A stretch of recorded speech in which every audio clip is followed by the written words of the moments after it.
Hello, and thank you for stopping by to listen to me, Mrs. Davies, talk to you today about AQA English Literature, A Christmas Carol Key Quotations. Now, before we get started on the actual quotations, let's just take a second to understand the success criteria in more detail, because the more that we know about what we need to be including, the more that we can make sure that all of our understanding counts. So, when we're looking at the assessment objectives, I think our focus today is going to be predominantly on AO1. We are looking at including those quotations to support the interpretations, but more importantly, it is quotations and references. And what I want to be talking to everyone about is not only do you need to be able to explain some quotes in a lot of detail, but you should therefore be able to link them to other areas, to link them to other ideas as well, because that's going to make it more academically articulate. That's going to make it so much better if you're able to link your ideas together instead of just having standalone paragraphs that focus predominantly on one quotation or one idea and that's it. Now, off the back of that, we are going to be looking at 5 quotes. And today I'm just going to talk to you about these 5 quotes in detail. Now, these aren't the only 5 quotes that I'd want anyone to learn or understand, but I think that these are a good foundation on which you can really build up your knowledge of A Christmas Carol.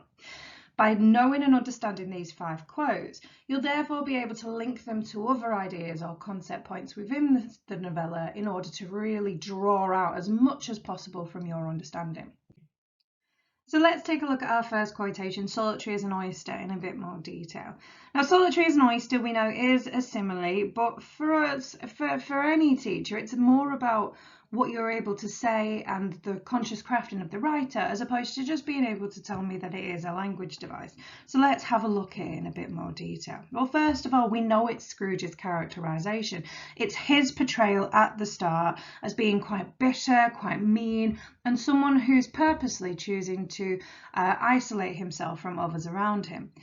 This idea is faced all the way through stave 1, and the more that we begin to understand Scrooge towards the beginning of stave 1, the more that we actually begin to feel quite a hatred or a resentment for his character. So I think that's why it's so important that Dickens then introduces that first ghost and allows us to build almost like some sympathy towards him by drawing out his childhood, and we learn that it's not necessarily all of his fault. Now, the idea of being solitary as an oyster does reiterate this isolation from society, and it presents him as quite a misanthropic character, one that does not like to socialise with others and doesn't like to see anyone. And we see that more importantly when he interacts with his nephew Fred in the counting house, and he constantly reiterates and repeats again and again, "Good afternoon" to him, to try and get him away. And of course, we hear that most famous line of "Bar humbug." Now, when we break apart the quote in a bit more detail, this idea of him being solitary connotes the loneliness and seclusion, but one that he is doing by choice. And I think this is an important thing that Dickens is choosing throughout all of it. He is showing how he does everything by choice. We learn when we're introduced to Scrooge's house that he chooses to only light one candle, and yet he has a huge house. He says, and Dickens says, darkness was cheap and he liked it. He's really reiterating this fact that all of this is Scrooge's choice.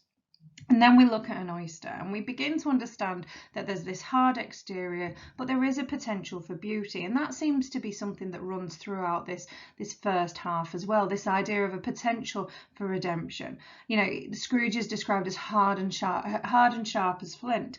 You know, flint and steel obviously are the 2 key things that you would need to create that spark. And, you know, we'll go in more detail about the motif of fire and ice in other videos and in other understandings. But just to get you a grip, because I know that some people might not understand, this is an oyster, so it's not necessarily something that you might have seen a lot of during the time.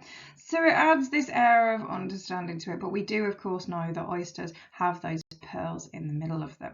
Now let's move on to our next quotation, and our next quotation is one that has so much context behind it. So going back to the assessment objectives at the start, we're drawing a lot on our understanding of AO3 when we're looking at this. Now, of course, Scrooge is talking to the charity workers at this point, and he is in stave 1. A bit more about those portly gentlemen, the charity workers. They represent the potential that the upper class society have to be able to help and support the poor. poor. And we see an apathetic attitude towards the poor from Scrooge. He doesn't care. He's not bothered. He's not fussed. And actually, how he does that is he dismisses the gentlemen with quite a lot of focus points. He questions them about the workhouses, about the prisons. He asks if the poor law is still in full vigour, and he makes sure that his standpoint is clear, because when they threaten the death of these people, he actually says that they had better do so to decrease the surplus population. Now, a bit of a context behind that is this idea of Thomas Malthus. Now, Thomas Malthus created what we refer to these days as the Malthusian theory, this idea that in order for society and humanity to survive, it is overpopulated and overcrowded. So what Thomas Malthus was saying at the time, and Dickens was witness to this, what Thomas Malthus was saying is that we had to allow the poor to be neglected or to die. We had to have war, we had to have famine in order to do that. It's a very, very tongue-in-cheek way of saying that we shouldn't have to support our poorer people in society, because actually we need to think about the upper class society surviving. Now, this entire premise behind decreasing the surplus population is so important because actually it's reiterated in stave 3, and the Ghost of Christmas Present repeats the statement back to him when he realizes that Tiny Tim is almost sentenced to death because of the medical problems that he's experiencing at the time. So when he turns around to the ghost and says, oh no, say he shall be spared, actually what the ghost then says, well, he better do so to decrease that surplus population. So I think it's so important that we see these attitudes, because these are the attitudes that Dickens was trying to go against. Now, off the back of that, we also see how Dickens goes against the attitudes of the time, the attitudes of Thomas Malthus through the character of Bob Cratchit. And we see through Bob Cratchit a description of him as having threadbare clothes, darned up and brushed. And this is when we're introduced to him in stave 3. Now, we are, of course, introduced to him first off in stave 1, but in stave 3 is when we are introduced to him as a family man, as a member of society, as someone that's quite optimistic, quite positive about everything. And we see that through the hope and the positivity that he has. Even when, during the Cratchit's food and when they're having their meal, he actually reiterates that Scrooge is the founder of the feast. And the fact that he is the founder of the feast, it just shows the fact that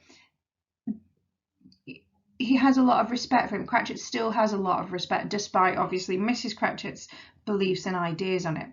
But what the Cratchits represent on a whole is this idea of the defiance of the economic importance.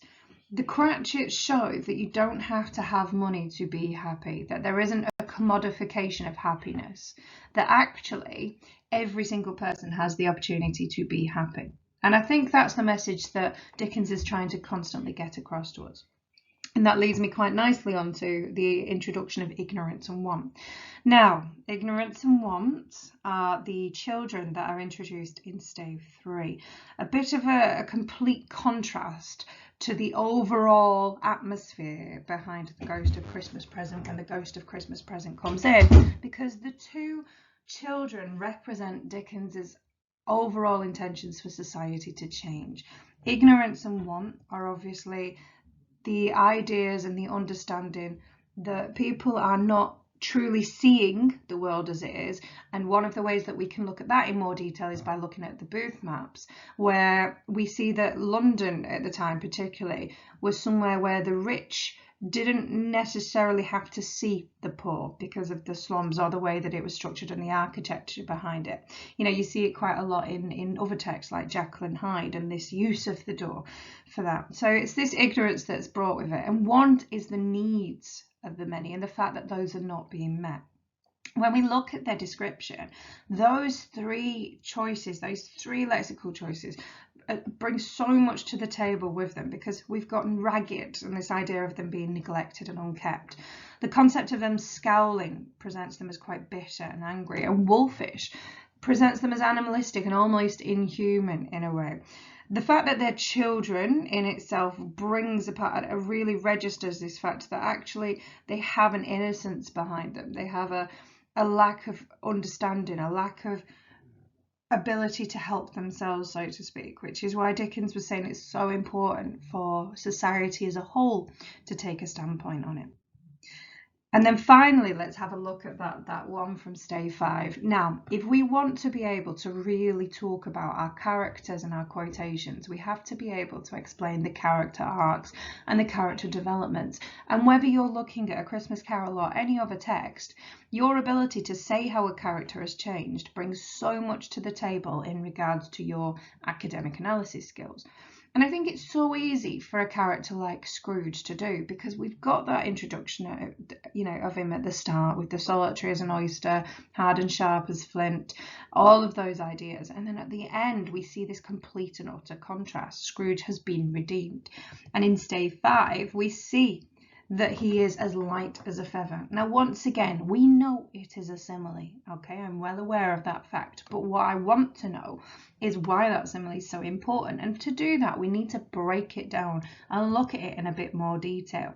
It's all about his redemption. It's all about the fact that he has changed, and as so should society as a whole.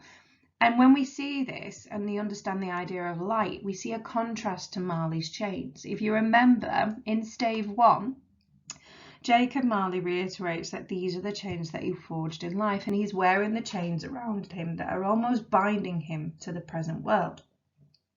By Scrooge reiterating that he is light as a feather, we see there that he has lost these chains. He no longer feels the weight that Marley felt. And the reason that that's so significant is because all the way through Stave 1, it's reiterated and it's repeated how Scrooge and Marley are the mirror of each other. So it's something important to remember, that we're not just saying that it is a simile, we're actually saying that the fact that he refers to himself as being as light as a feather suggests the fact that he no longer feels the consequences on, he no longer feels the burden that Jacob Marley felt after his death.